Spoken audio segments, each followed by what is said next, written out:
Welcome everyone's two mornings with the folks, joined by Justin Walters and Wilson Sarver Jr. Getting straight into it. WNBA playoffs have concluded after the Las Vegas Aces beat the Connecticut Sun yesterday 78-71 to win the 2022 WNBA title. Raquana Williams, aka Bebe, came up huge down the stretch for Vegas. This is a woman who has scored 50 plus points in the league off a steady diet of pull-up jump shots. So while it may be surprising, you follow the league a little closer. She's one of those players that can score the ball. That is not a shock at all. And Las Vegas certainly appreciated her yesterday, where she scored 17 points, most of which came late down the stretch. She was 6 of 11 from the floor, 5 of 9 from deep. A couple of those bombs from deep happened in response to Connecticut making a run. Like timely buckets from Raquana Williams. Chelsea Gray led the Aces with 20 points, 5 boards, 6 assists. Kelsey Plum hit the dagger late via a tough runner in the lane. She finished the game with 15 points. Jackie Young had 13 points, 5 rebounds, 8 assists, while Asia Wilson didn't shoot the ball particularly well. However, she still finished with the double-double. She had 11 points, 14 rebounds, 2 steals, and 2 blocks. Chelsea Gray was named Finals MVP. Very much deserving of this honor. She averaged 21.7 points per game and 7 assists. She shot 54.4% from deep. She took just under 6 threes a game, 65.5% on twos. She shot 63% from 3 to 10 feet, 63% from 10 to 16 feet, and 69% in that long two range from 16 feet to the three-point line. She was cooking, to say the least. The Sun were led by Courtney Williams, who had 17 points and 6 rebounds. Jonquel Jones added 13 points and 8 rebounds. DeWanna Bonner had 12 points, 8 rebounds, and a steal. Alyssa Thomas had another triple-double, so she recorded the first 2 triple-doubles in WNBA Finals history. Yesterday, the double-double was triple-double was 11 points, 10 rebounds, and 11 assists. Brianna Jones finished with 11 points off the bench. It was a tough way to go for the season to end for Connecticut. They've made, this is the second time they've made the finals like within the last 5 years. Both times they finished as a runner-up. It'll be interesting to see what happens this offseason in terms of decisions they make from a personnel standpoint before getting the band back together. Whether it looks exactly the same or if it's a little bit different. I expect it to look a little bit different. It's just a matter of how much different it will look. To see if they could come back and make another run next year. Congrats to the Aces for becoming the first professional team in Vegas to bring a title to the city. So, again, congrats in order to the Las Vegas Aces. All right, Justin, we had most of week 2 played out yesterday. We got a doubleheader tonight. Just want to share I want to get some quick thoughts from you on week 2 action yesterday in the NFL. Yeah, I think the thing with a day like yesterday is it's hard to be quick because there was so many answers followed by questions. You got some answers to some certain things, questions you had last week, and it just raises questions moving forward. But I'll start with that Miami Baltimore game. Game was ridiculous. Lamar showed that that zero coverage. Again, not even that it's not even that to be dominant. Where you can pick it apart, but if you can hit him with big plays, it shuts down that zero coverage pretty quick because if you hit that pass on point, you got a chance for some huge plays. He broke a long run. Bateman caught a slant for touchdown. They also got a kick return. They got off to a great start. And as bad as the start was, Miami wasn't having trouble moving the ball in the first half. A couple of drives stalled and Tua threw one really bad pick and one pick early where I think where he forced the ball to Tyreek, I think there was another guy open. And, Tyreek probably could have caught it, but he did throw it in double coverage. And then one of the concerns I had going into the game was, Tua's deep ball versus the range that Marcus Williams has on the back end. And he proved that with 2 picks, and he almost had a third. But the adjustments Miami made in the second half, Mike McDaniel, he's going to be a star as a coach, and just to see how explosive that offense is. And I don't even think they're done yet. That's the scary part. I think, we have issues. I'll be honest. I texted a few people at halftime and I'm like, man, Tua's kind of worrying me.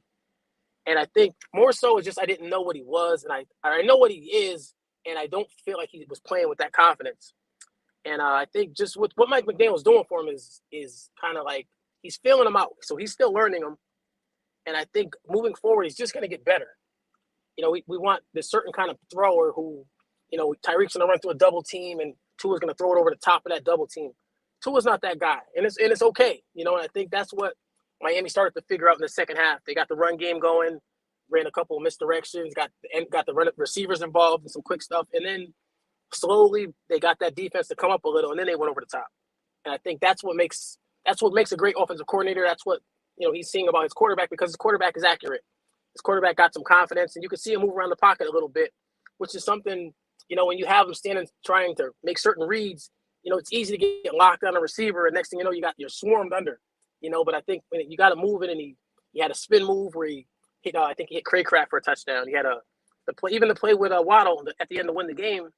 He probably could have ran that in, but just the comfort he had where, they got this thing where early in the game, I think they've been trying to force that ball to Tyreek. Like that interception early, I think that was just them coming out and saying, I got to get the ball to Tyreek. And then what happened was they went away from Tyreek and Waddle got going. It just opened Tyreek up later. And I think that's just that process of, we all say it doesn't matter, but when you bring a big name in the building, you want to get him the ball. Sometimes at the expense of the rest of the team. And I think that's where Miami, where McDaniel is seeing, mixing and matching and getting the different receivers involved. They actually got going when Hill and Waddle went out. They got completed some passes, and, I think that team's going to build confidence. And Tua needs that confidence as well. And again, I think even that deep ball, it just felt like he threw an interception in the first half. It felt like it was one that he had to throw. Like he didn't want to throw it, and it was just like, take the shot. And, he's not that kind of guy, and there's nothing wrong with that. And I think we are so focused on what Josh Allen, Mahomes, and those other guys do. He's not that guy, but again, quick game, they can't compete with him in a quick game, and I mean, obviously the big plays are a lot more important. I mean, it seems bigger, but if they can just work with the quick game and the run game and, again, the offensive coordinator quarterback match along with the weapons, this team could be super dangerous, and then second half defensively, the Miami defense stepped up, and they're only going to get better when Byron Jones comes back. He can play a lot more of that man. And, I watched Howard got beat on the touchdown, but he almost had a pick six. He set Lamar up had a pick six that he dropped that he normally catches. He would have walked that thing in and tied that game up earlier. So, that defense, you got to give them credit for stepping up in the second half because Baltimore's tough, and it's good in Baltimore's case, that defense, Kyle Hamilton had a couple of blown assignments in the second half. And then, just the danger of playing Miami caught up with him. And what's the other thing? The last thing was just you got to give credit to Lamar, keep questioning him, and he keeps just shutting people up. You would have liked to see the second half, them put up maybe, be able to put a drive together. And I think that's not having their running backs kind of made the clock keep going because you couldn't run the ball. I think that was a problem. And, so you get off the field a little quicker. Those young receivers growing with Lamar, that's going to be something that's fun to watch. Maybe Bateman is a number one, or maybe the combination of the two can equal a number one because Duvernay's had a couple big weeks as well. So they'll be fun to watch. And again, as they get some players back, I think they're a threat as well. Yeah, I think Baltimore is one of those things, like kind of like San Francisco and Kansas City. Well, to a large part, where Mark Andrews is wide receiver one there, and then the other dudes are fitting in, right? And yeah, no, I was saying all offseason. I know you probably got tired of me talking about Bateman and Duvernay and how it's kind of like it was probably addition by subtraction once moving Hollywood out there. So I'm not too shocked by that, but yeah, man, Baltimore just I know they were missing bodies on defense. We're gonna have to get that together. But for Miami, look, man, I think it's been well documented how both of us have kind of been, neither one of us has abandoned Tua to a large degree. Yesterday was a great example of it and what that offense can look like in time. And you got to watch them kind of go through some things during that game. But credit to them for the win. That was definitely one of the most enjoyable games of the weekend, for sure. No, definitely. Also, let's see. I can go real quickly on since Presid, the Patriots Steelers game was, those are two teams that no matter what you say, they're probably gonna find their way to 7 to 9 wins. Teams aren't as good as they, that Steelers offensive line's bad, and I'm not gonna fully take the L on Trubisky, but he looked bad, and the play calling is rough. I mean, with those weapons, you just figure you got to figure out how to get the ball in their hands. You know, you watch how Miami, what they do with their guys, and you watch even San Francisco. You watch what they do with their guys. The Steelers' skill guys can match up with just about anyone in the league, and the fact that you can complete in 12 to 15 passes, and majority of them are to the running backs on checkdowns. Not even I want you. Do you call it a check down if you go there first? I don't really know. If you just go right to it, is it a check? I don't really know, but it's just there's too many weapons over there not to just take some shots. And the weird thing with a guy like Trubisky, and even with the Bears, was some of his best drives were shotgun, no huddle, let's hurry up. You know what I mean? It's like when you got him thinking, he's almost playing too cautious. He's going to get benched at some point anyway. You know what I mean? Why not go out guns blazing? And I think that's his thing. He just looks like he's overthinking. He's a couple times I watched him, like he was throwing across his body, and he's just not playing good football at all, man. And again, that line, you can blame the line. I mean, but still at some point you got to make the throws. And I know I definitely don't like the coordinator as well, but that defense is dominant. Minka's played great ball, and I mean they really lost because of a punt. The two plays that killed them were the blocked punt. The dropped punt return by I think Olszewski. That hurt him bad, and then before the half, of all people, Nelson Aguilar went over the top of Witherspoon. Was it Witherspoon? Yeah. Went over the top of Akello Witherspoon and Akello even said, "I didn't expect him to jump." He had great coverage and waited for it to drop in his chest, and Aguilar jumped and fumbled his way into a catch, which changed the game. And Mac Jones is a solid quarterback. He competed hard, and again they were overmatched. Patriots are they're not a great team, but again I think that defense is above average, solid to above average, and Mac Jones is a competitor. And oddly, the most important player in that offense might be Kendrick Bourne. Yep. He seems to be the one guy who can run a little bit and make some plays for him. Is consistent. And for some reason, they didn't play him much week one. The running backs are solid, but again, they just have to find some type of consistency as an offense, and that's their issue.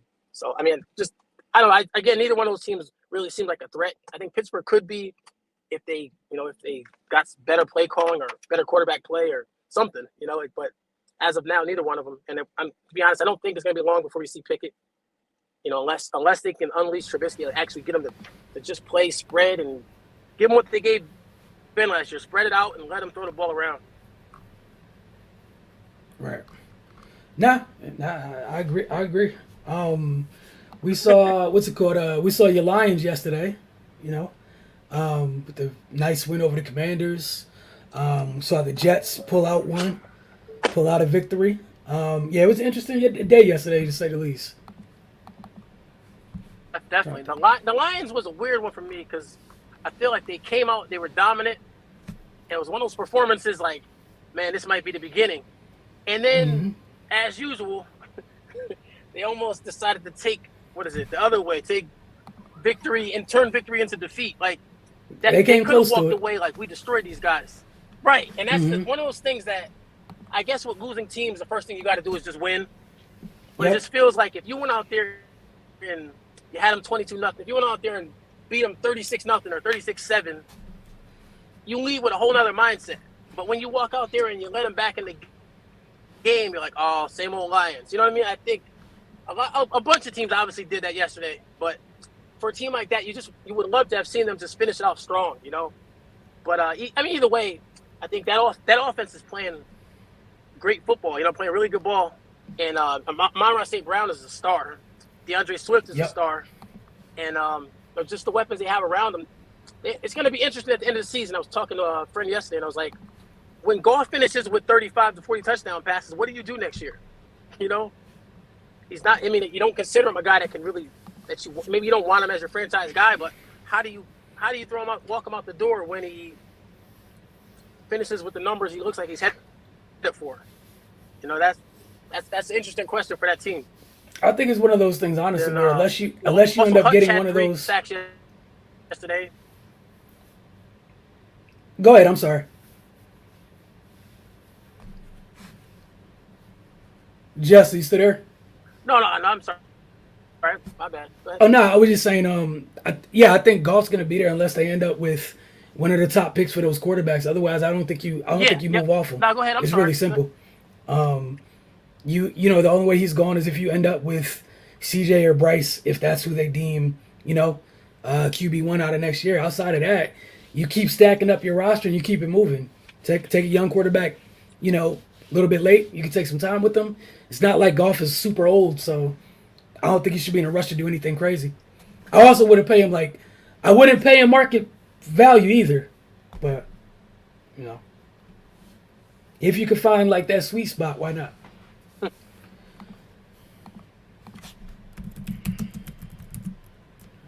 Right. Nah, definitely. He's yeah, he'll be 28 this year. He's already making about $30 million anyway. So yeah, him leaving would open up money. Yeah. But yeah, and I agree with that. The team seems to believe in him, and they compete. Gotcha. Yeah. I mean, they compete. That's the number one thing is they always compete. And the Redskins. I mean, I'm sorry. I keep saying Redskins. The Commanders.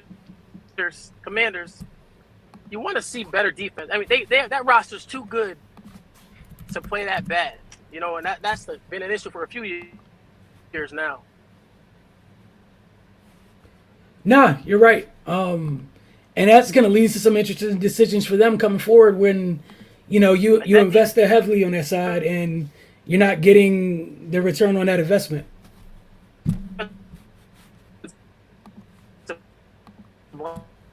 Line and some of those guys, you can't get pushed around. The Lions had 3 backup offensive linemen, and they still pushed around. So that says a lot for. Isn't that what's supposed to be what Rivera's specialty is? That toughness and that defense, and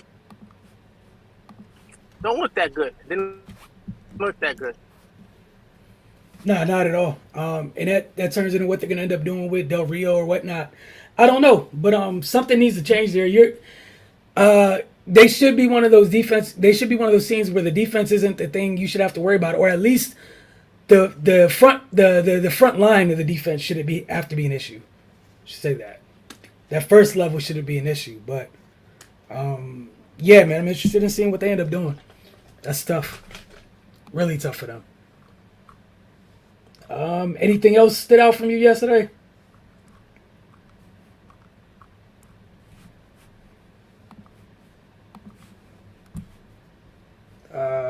If you're talking, Jesse, we can't hear you at the moment. Okay, so he'll probably come right back. Let's see if there's anything else that stood out to him yesterday.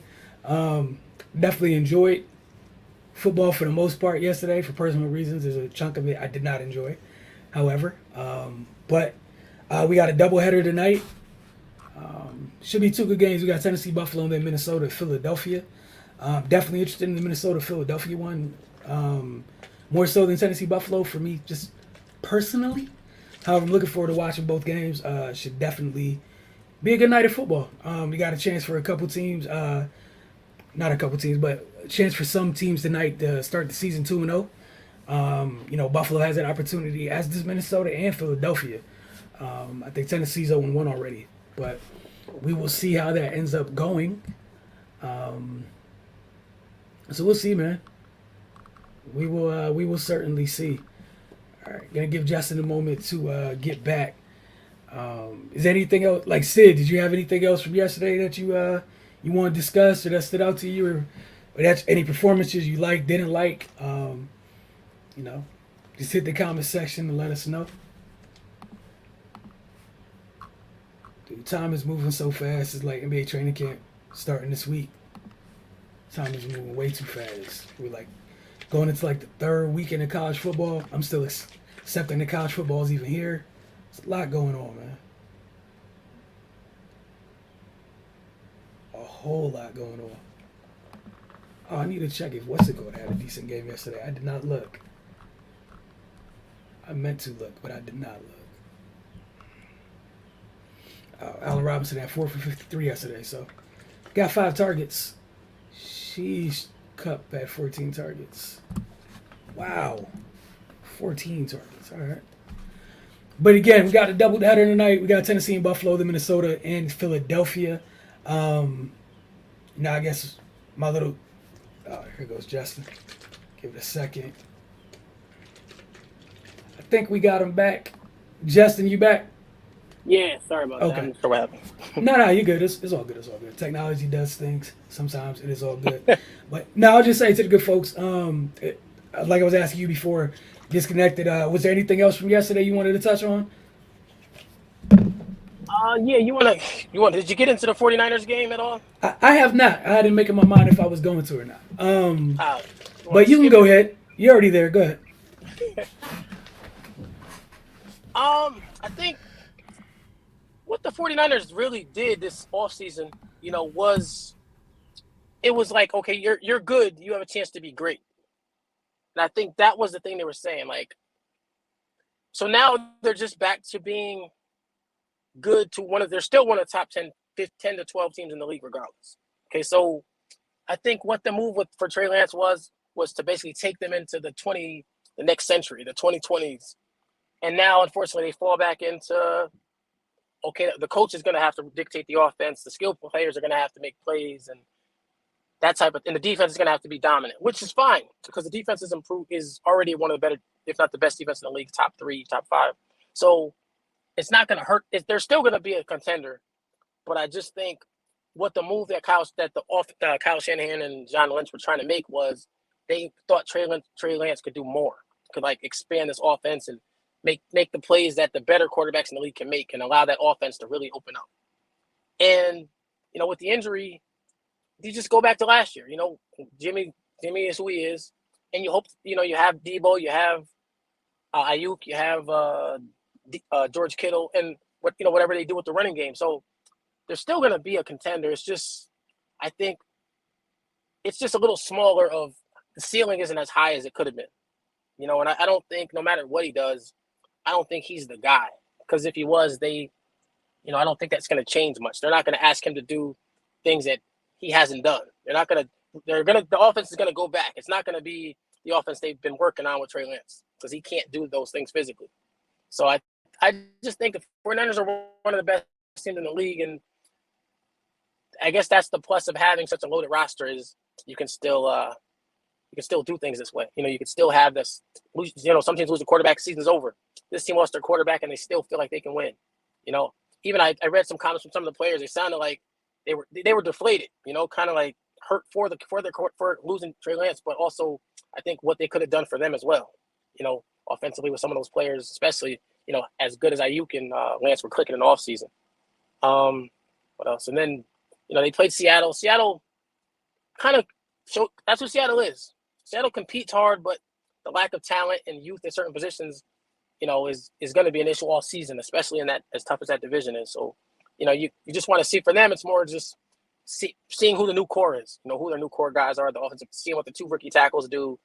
Geno's solid, but he's still just okay, and then you want to see more from the rookies, Kenneth Walker and those type of things. But I think, Seattle's they're going to compete every week and it's going to usually end in loss.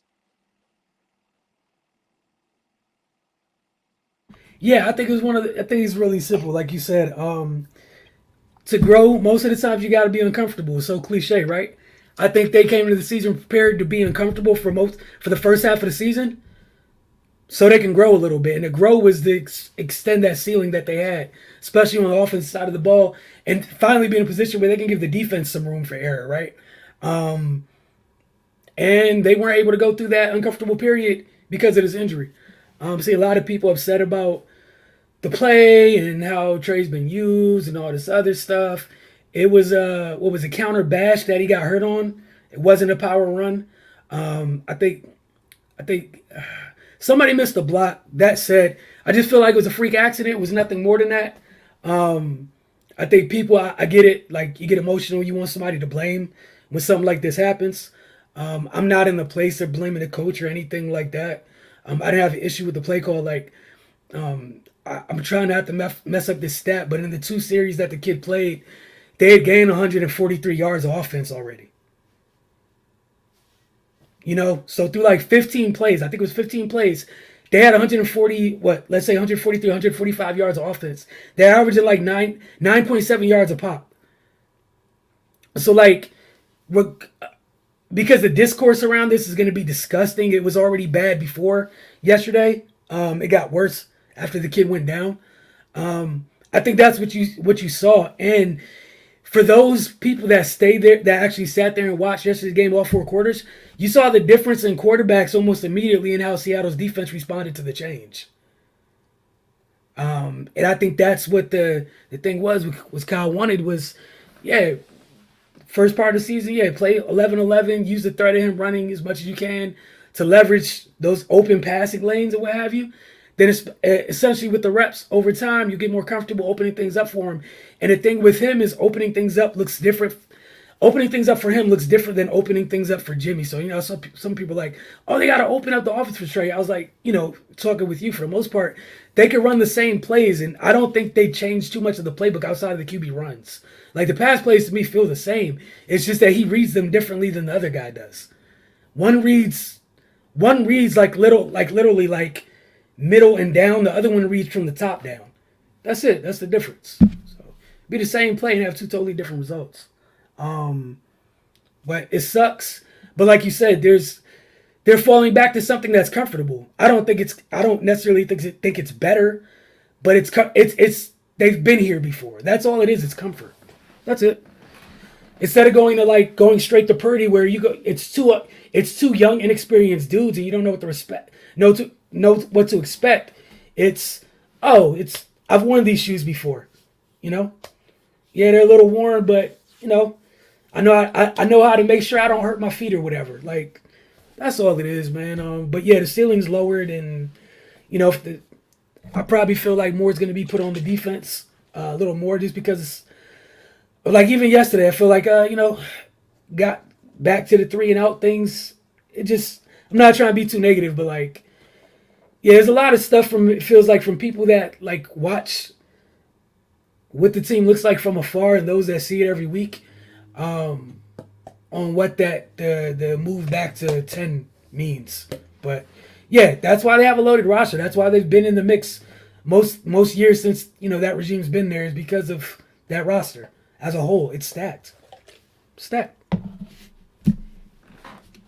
yeah, agree with you wholeheartedly. The ceiling definitely dropped quite a bit. That's it. Like we saw in a monsoon, like slot fades, 44-yard slot fades in a monsoon. Stuff like that's off the table. It's back to slants, digs, and more Debo. Tis what it is. Also, then you gotta hate what it does for the kids' development. Yep. Yeah. That's yep. Also you kind of hate what it does just for the development of Lance, because it pushes him back another year. And again, he hasn't played much football anyway. So that's a negative. More is just for his development, and with the way that roster's set up, do you have to deal with the growing pains next year? And again, as much as people think it's the running, his leg and running, I don't think the kid really wants to run like that anyway. So. And he's not a speed guy anyway, so the ankle thing's not going to be this massive thing with him in that aspect, in that way. But just the fact that he just needs reps, he needs to play more football, and you lost a year of development. That's a negative in my opinion.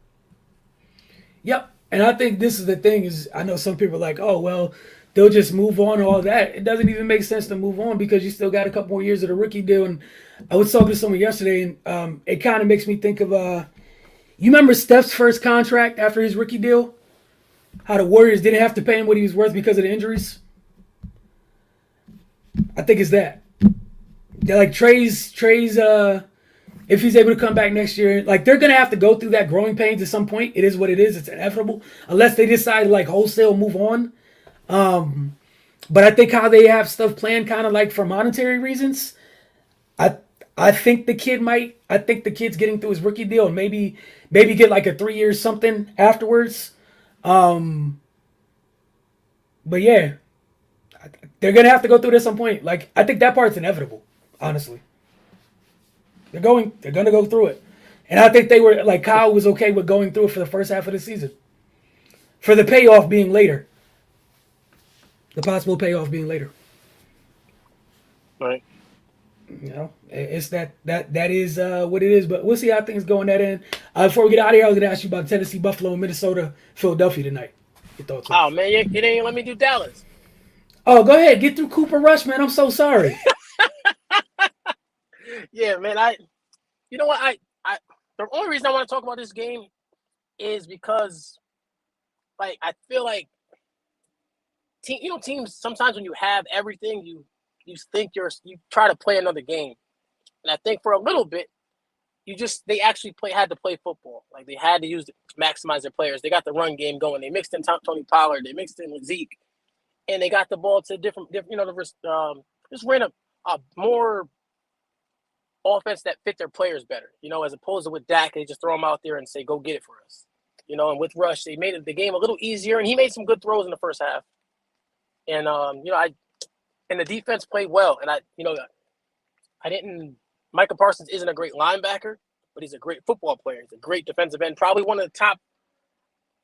I don't want to say it now, but it's easy to say he might be one of the top 10 to 15 players in the NFL for what he does as a pass rusher. He carries that defense. That defense played. They could have got blown up. They could have gave up a lot more against Tampa last week if it wasn't for him. And I think even against Cincinnati, the fact that he can win so fast, the pressure he puts on that quarterback, it makes the secondary better, covers up a lot of holes. Again, what he does for that defense is you can't even measure it. When he goes off the field, so the other team's like happy. And even with that being said, Mike McCarthy's might be one of the worst coaches. I don't know how he's won anything. Like there was different times throughout that game, where they had a chance to put that thing away, and I think right before halftime, Cincinnati went 3-and-out, and maybe like a minute and change left. He didn't call timeout. It was like you end up getting the ball and driving down for a field goal. You call the timeout instead of letting another 40 seconds go off. Maybe you got a chance to score a touchdown. Just little things like that you would think when you're missing your quarterback and a lot of other players, you just try to look for little ways to win. And I think they don't do that. And they almost lost that game. A game they dominated. They almost lost that game. The offense came out on fire, and as expected, they ran out of steam in the second half.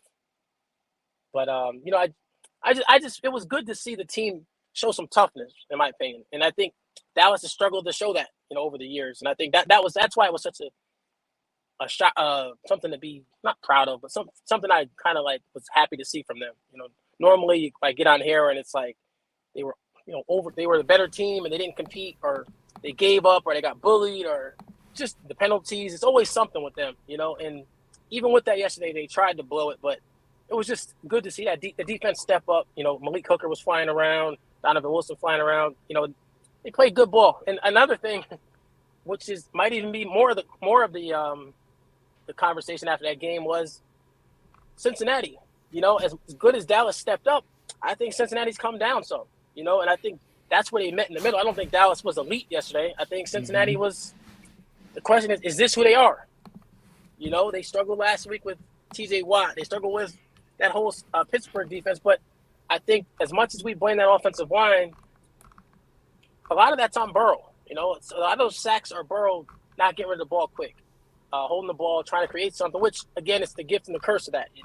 Late in the game, he made a play where he got away and threw a touchdown pass, but there's a lot of times he gets caught and gets sacked.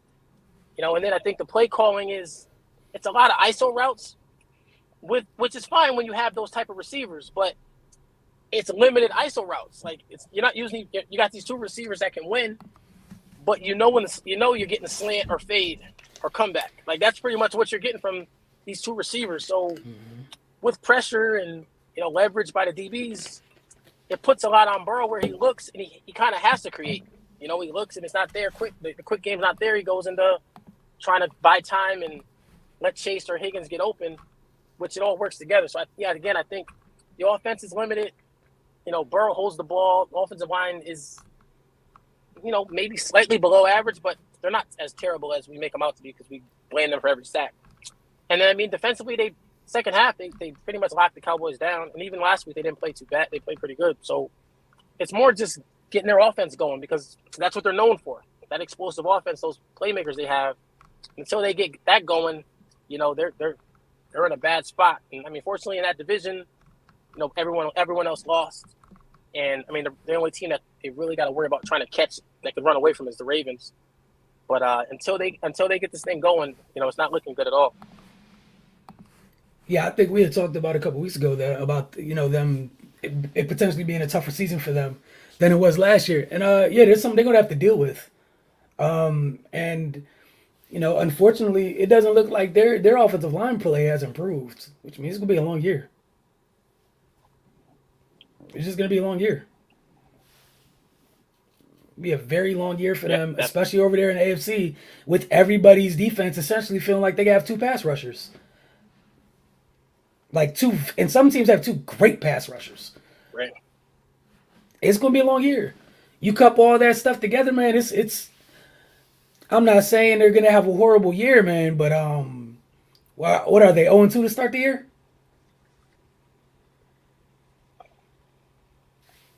They're 0-2, I think. Now, let me go double check. I don't want to say that they aren't. Yep. You said yeah, they're 0-2.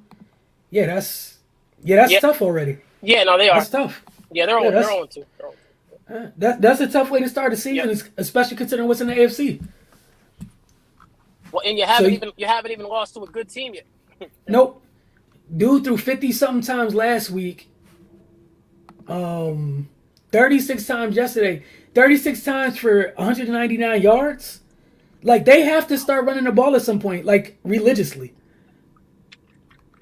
But I don't know how much you can do with that offensive line. That's tough for them. Like it's tough. It just really might be a long year for them, honestly. Just hope that Joe makes it through. Yeah. I ain't trying to be funny, but we got Tennessee Buffalo tonight. I feel like Buffalo's going to take that, but we'll see what happens. And you got Minnesota and Philadelphia, both teams trying to get to 2-0. Yeah, I think Buffalo's still in that. They had a long rest after that playing last Thursday, but I think Buffalo and Miami got this thing, I think, going. I think Buffalo kind of doesn't respect Miami, and Miami feels like they got to prove something to Buffalo, or at least I hear it from the fans.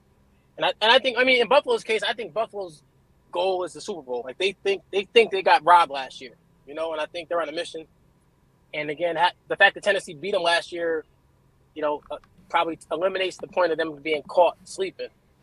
I think Buffalo's going to come out and get after them. And unless Tennessee can really, that pass rush and that run game can basically take over, that's the only chance they have. But even with that being said, I just don't think you can. I just don't think they can score with Buffalo.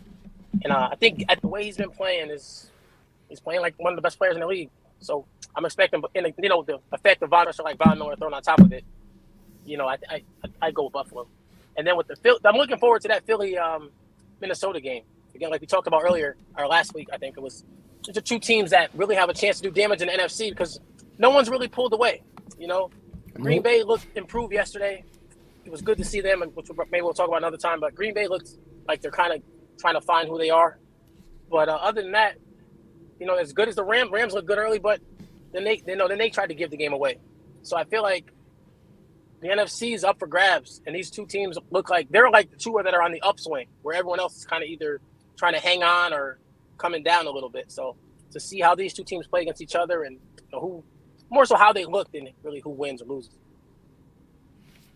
No, I'm with you. I'm definitely looking forward to, I was saying earlier before you reconnected that Minnesota and Philadelphia is probably where most of my attention is going to be spent tonight. And like you said with the NFC, that's the crazy part, man. It is completely wide open. Nobody has come out and looked great. So early, it's completely wide open.